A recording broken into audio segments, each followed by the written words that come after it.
Hey everybody, it's Scott Steen with winnersandwhiners.com coming to you from the New York IA studio on the expansive first floor of the Winners and Whiners Sports and Entertainment Complex to bring you today's Deep-3.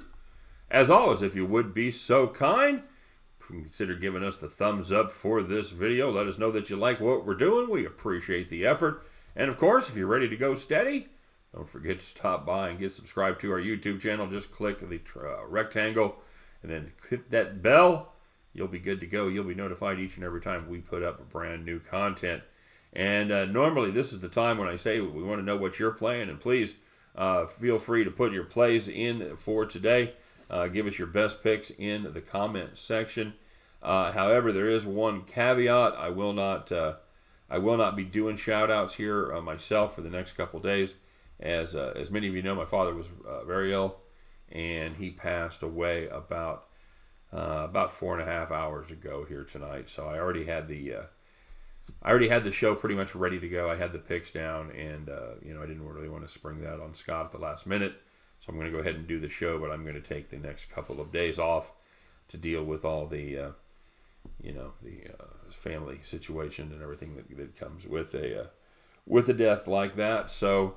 I appreciate it. We'll be back. I'm assuming Scott will be sitting in for me, and then I'll be back for the Friday show. How about that? So anyway, all right. So let's go on with talk about winners and whiners. And by the way, I may be just slightly medicated, so my apologies if we run a little slow here, kids. Don't forget to check out winnersandwhiners.com, statsalt.com, deep dives into every game with our high quality cappers over there at both sites. Every game, every day, always free. Winnersandwhiners.com and statsalt.com as well. That light just come back on? Okay.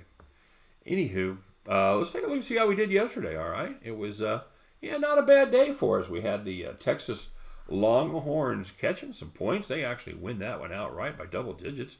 And KU, they also won by double digits as they just continue to gobstomp the entire Big 12 conference. And man, caught a bad overtime breakdown there in our Arkansas Pine Bluff game at Texas Southern and the Arkansas Pine Bluff Golden Eagles under the number. We are looking at 131 there, I believe. Comes up 122, but that is overtime, my friends. And they got us in overtime, so we end up losing that one. We've hit a couple this year in overtime, so we're not going to bitch. We'll take the deal. We'll take the 2-1 there. On the premium side, we did go 1-1 as we hit our Nebraska cover, but lost out on the Brooklyn Nets, a team that had a 14-point halftime lead, and were unable to get home and cover the 3 points, or as it turns out, even win outright. So 1-1 we go premium, 2-1 on the Deep-3, 3-2. For the day, and that's always our goal. At least 60%. Everything over that is sweet, creamy gravy. So, taking a look at what we've got cooked up for tonight. Man, we've got a real basketball game here, kids.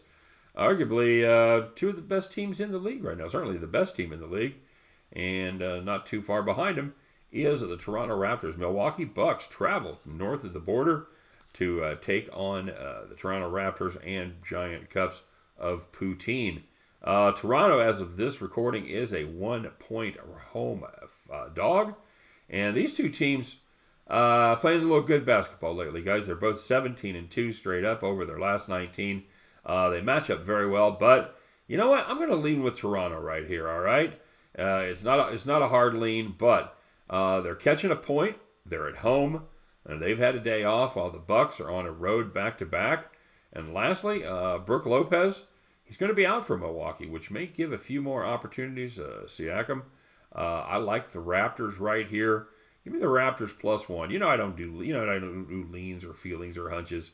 I do hunches, but Toronto +1 in this one against Milwaukee. And taking a look as the LaSalle Explorers take on the Davidson Wildcats. We rode this before. We're going to ride it again. Davidson first half. We're going to guess it's going to be about -6. This is a good Wildcats team and a very good first half squad. Davidson's led at halftime in 5 of their last 6 games by an average of 20 points, with none of those 5 being led by less than 8. So, what happened in the second half? Don't ask. A couple of the games have absolutely gone off the rail. They've pissed them away. They've had 18 and 19-point leads, gone to overtime. They've ended up losing them. You know what, kids? Ain't nobody got time for that. Give me the Davidson Wildcats first half -6. Then we can go do something after halftime. And once bitten, twice shy. We're going to take a look at Kansas State Wildcats against the Baylor Bears at home. Baylor -14 points. You know, I think it's a bad night to be a KSU Wildcat. I really do. I think the Bears want to make a statement with this game. And that Saturday game didn't go their way. They saw sole possession of first place in the Big 12 fall away with a pretty good drubbing by the Jayhawks. The Bears were dominated, as many teams have been lately, by Ozubuike in the middle.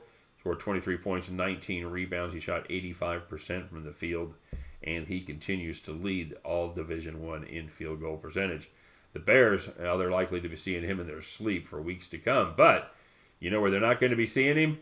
Well, it's in this game against K-State. Makame Ween shoots just 45% on the year, and he can generously describe their K-State big man as a work in progress. I think this number should actually be closer to 17. I think we're catching great value at -14. I think we have a motivated Baylor squad. K-State, they've given some teams some tussles. They've stepped up big in some surprising spots. I don't think this is one of them. Give me Baylor to roll -14 points. And give us the Davidson first half let's call it 6. And we'll start our night taking those Toronto Raptors +1 if you can still get it. Good work if you can get it. We'll get down on those 3. And at the end of the night, you guys can join me. You know the drill. We'll pick up our winning tickets. We will head back to the window.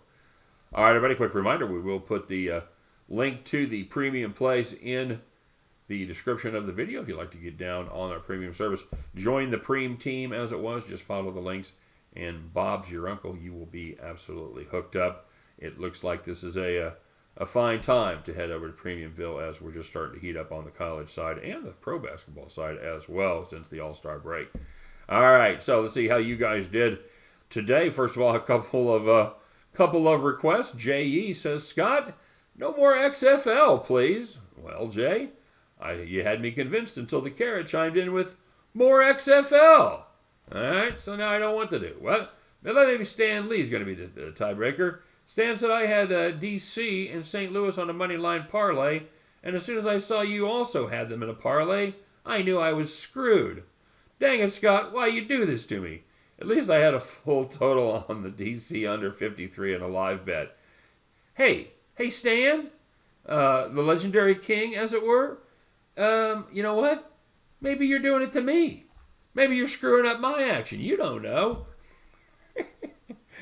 All I know, guys, is there ain't over there a place to put a football bet down this time of year. So it's very possible we may have another XFL play. In all honesty, you know what? We felt pretty good about that. We hit the first 2 legs, and it just didn't work out for us in the third game. I'm not taking much of a ball busting for it in the first 2 legs of a 3-team parlay. No, not doing it. All right, let's see how you guys did today. Quick list of the gentlemen with perfect attendance. T-Train, the astute aardvark, C-Dub, Hammer and Hank, Miguel in NOLA. But we did have some moneymakers out there today, gang. People picking them up and putting them down, paying those bills. Mr. Gut Feeling, hey, one more time, brother. 3-2 +75. Well done. Nathan Cerna, he goes 3-1 +190. Corgi Schmall checks in with his straight plays. Now, he did also have parlay and teasers on these, but since the straight bets were the first 5, that's what we graded. Corgi went 4-1 +290. Gerald Miner went 4-1 +290. Kent P, perfect day for Kent, 3-0 +300. Well done, Kent. Pat Cogney, perfect day for Pat. He goes 2-0 straight up, and he hit a nice little parlay there. He goes +358. But you know him, you love him. Super Cisco out playing with some alternative halftime lines, turning them into a reverse. And he goes 1-0 on his plays and ends up making 500. So there you go. Super Cisco, that's not a bad day at all, my friend. That's a good day at the office. Super Cisco 1-0 plus 500. You, my friend, are our capper of the day. Congratulations. And for the rest of you, hey man, let's go ahead and make some money today. All right, it's Tuesday.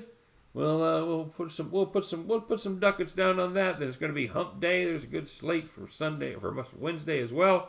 So let's go out there and make some money. We'll meet back here in a couple days, and we'll talk all about it. I'm sure I'll have a number of bad beats to bitch about, as well as maybe have a fat stack to brag about. So we'll see how that works out. Where would you rather be than right here, checking it out, making a little money? We'll keep doing our thing. You keep doing your thing. We'll keep picking them up and putting them down. All right. You guys take care.